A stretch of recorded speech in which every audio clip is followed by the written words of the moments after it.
aula de hoje a gente vai falar sobre o capítulo 4, Seres Vivos, o estudo da evolução. A gente vai sair um pouquinho de genética, né? A gente estava falando sobre genética, mas é importante a evolução também, então vamos começar com o capítulo 4, falando sobre o estudo da evolução.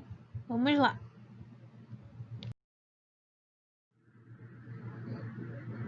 Aí o capítulo inicia com uma pergunta, que é a seguinte: como se formaram os seres vivos? Quem foi o primeiro ser vivo? Como que ele se formou? E aí, ao longo dos nossos estudos, desde o começo do ano, a gente vem vendo como surgiu o universo, o nosso planeta. E a gente tem condições de saber que a Terra ela não possui a mesma aparência de antigamente, atualmente. Ela tem outra aparência, outras características, né? Não havia naquela época nenhuma possibilidade de vida naquela terra primitiva. Supõe-se, a partir de estudos de fósseis, que os primeiros seres vivos que habitaram o nosso planeta, eles surgiram provavelmente há cerca de 3,5 bilhões de anos. Mas não há muita precisão nessa conta aí, não. Há muitas hipóteses e essas hipóteses ainda procuram por espaços na comunidade científica a respeito do surgimento, da relação do nosso planeta com o surgimento desses seres vivos. Entretanto, né, há algum consenso em relação ao fato de que foi um processo muito lento, muito demorado e que um simples ser primordial no decorrer de milhões de anos de evolução, por isso o estudo da evolução, né, sofreu várias transformações a fim de se adaptar a constantes alterações ambientais, já que as condições ambientais atualmente são totalmente diferentes das condições ambientais da Terra primitiva. Numa dessas mudanças apareceram os procariontes e posteriormente os eucariontes para a formação da maioria dos seres vivos atuais. E a gente precisa ter em mente a diferença entre um organismo procarionte e eucarionte. Tenho certeza que vocês sabem o que é. O procarionte é aquele indivíduo em que o seu núcleo é desorganizado, seu material genético fica desorganizado no citoplasma, não possui carioteca. Exemplo, a gente tem as bactérias. E os eucariontes são aqueles organismos em que a sua célula tem o material genético organizado no núcleo envolvido pela carioteca, né? Aí, a exemplo, a gente tem os protozoários. Então, o ser primordial, o primeiro ser vivo, a respeito das hipóteses e aí do consenso entre os cientistas, foi uma célula do tipo procarionte, foi um ser vivo que tinha na sua célula um procarionte, ou seja, o seu núcleo era desorganizado e depois, através de processo de evolução, evoluiu para a célula eucarionte, em que seu núcleo havia, né, uma certa organização. Mas o que é evolução? O que é essa adaptação do ser vivo ao meio ambiente? O que vem a ser isso, né? De acordo com as explicações dos cientistas, evolução consiste em um processo de transformações e adaptações que o próprio ser vivo sofre a fim de melhorar e adequar-se ao meio ambiente. Evoluir é isso, é sofrer mudanças, sofrer transformações ao longo do tempo, dando origem a até possíveis espécies novas e eliminando aquelas que não se adaptam ao ambiente favorável a ela.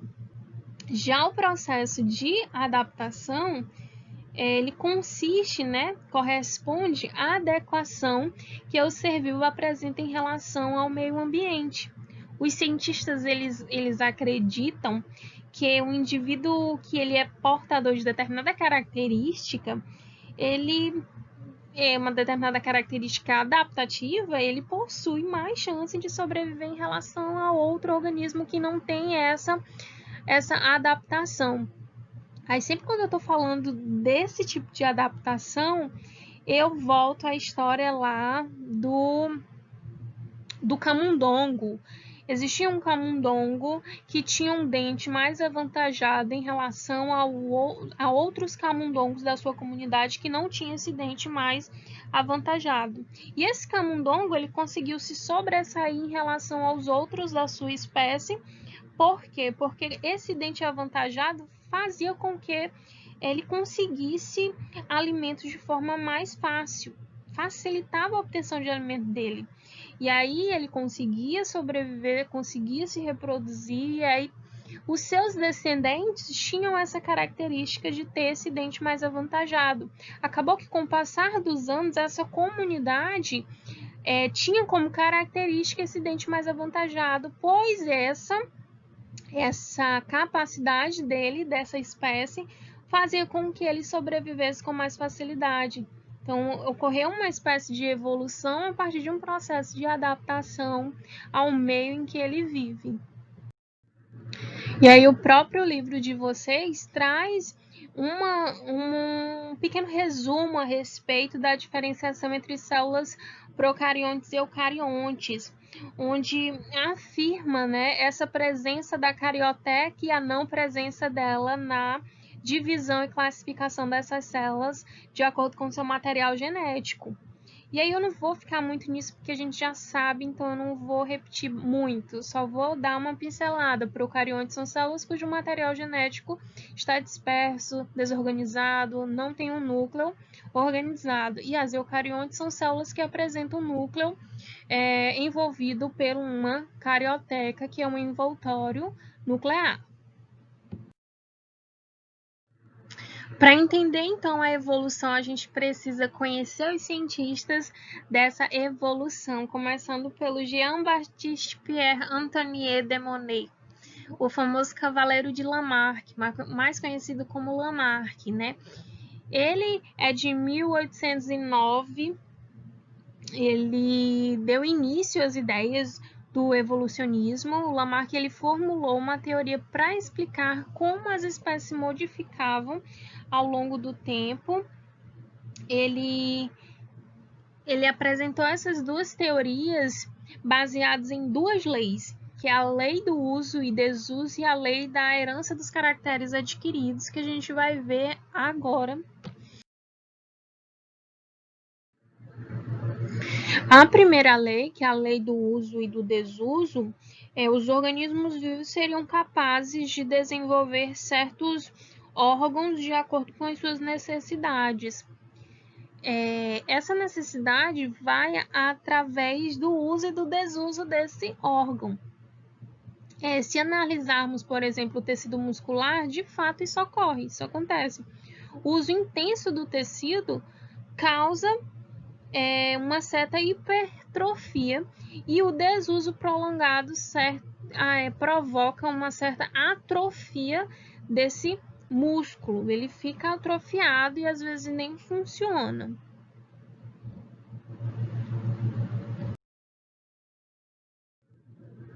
Já a lei da herança dos caracteres adquiridos, ela afirma que as características que são adquiridas pelo uso ou perdidas pelo desuso seriam transmitidas aos seus descendentes ao longo das gerações. E aí a gente pode ver o esquemazinho abaixo que demonstra isso. O indivíduo ele precisa de uma certa exigência ambiental, e aí ele precisa de uma certa necessidade de adaptação daquele ambiente e usa determinada parte do seu corpo. Ao fazer o uso, a estrutura ela vira mais exigida, ela fica mais exigida, a estrutura se desenvolve e as características são transmitidas aos seus descendentes. No caso do desuso, essa estrutura ela é menos exigida, ela não tem bastante uso, ela por sua vez atrofia e essa atrofia é transmitida, uma característica que é transmitida ao seu descendente. Explicando melhor como seria então a teoria de Lamarck, tem um exemplo muito famoso que é o exemplo do pescoço da girafa. Primeiro, as girafas ancestrais possuíam um pescoço curto e, com o passar do tempo, o ambiente mudou e as árvores baixas deixaram de existir. O que aconteceu? Para alcançar as folhas, as girafas esticavam constantemente o seu pescoço, fazendo então uso dessa parte do corpo desse animal. Devido ao uso do pescoço, passou a ficar cada vez mais comprido.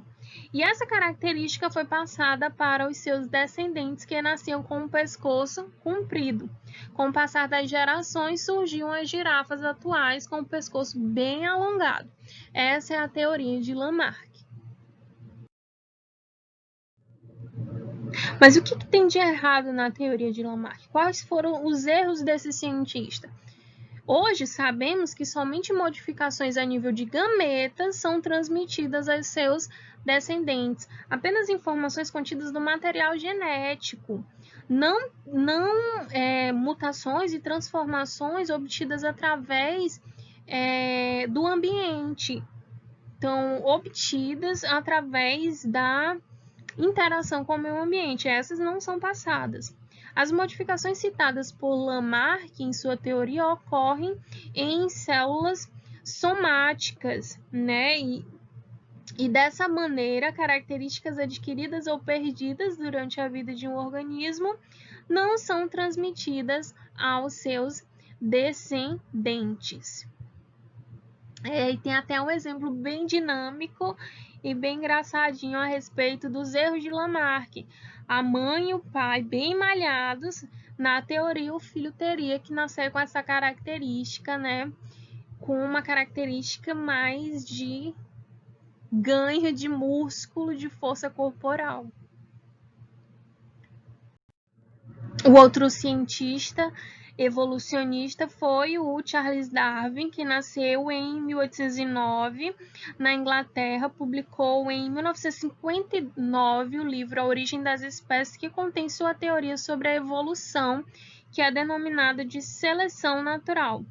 A teoria de Darwin causou uma enorme polêmica na época e foi muito combatida, principalmente por membros da igreja.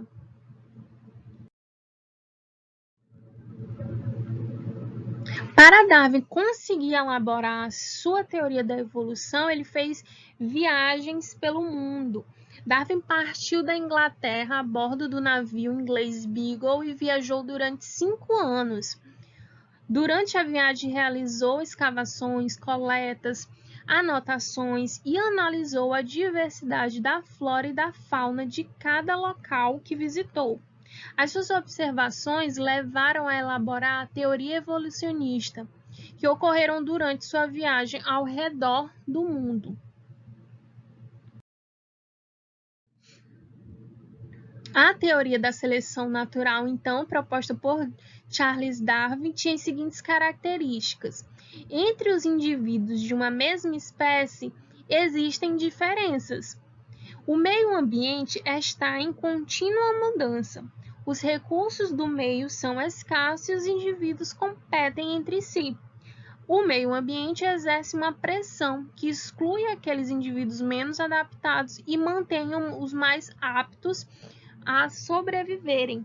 E aí a gente tem um exemplo dinâmico para mostrar como funciona a teoria da seleção natural de Charles Darwin. A gente tem uma primeira espécie aí com variações de cores, cores pretas, vermelhas e verdes. E aí a gente tem uma certa pressão ambiental, uma seleção natural a esses indivíduos. Olha as variedades menos adaptadas foram verde e vermelha e a mais adaptada foi a preta. Vamos supor que essa pressão ambiental seja alimento.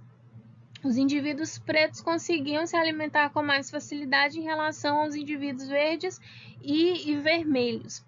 Então, os indivíduos pretos, eles foram considerados sobreviventes, porque eles conseguiam se adaptar e conseguiam se alimentar naquele ambiente. Eles se reproduziam e aí geravam descendentes com uma maior quantidade de indivíduos pretos.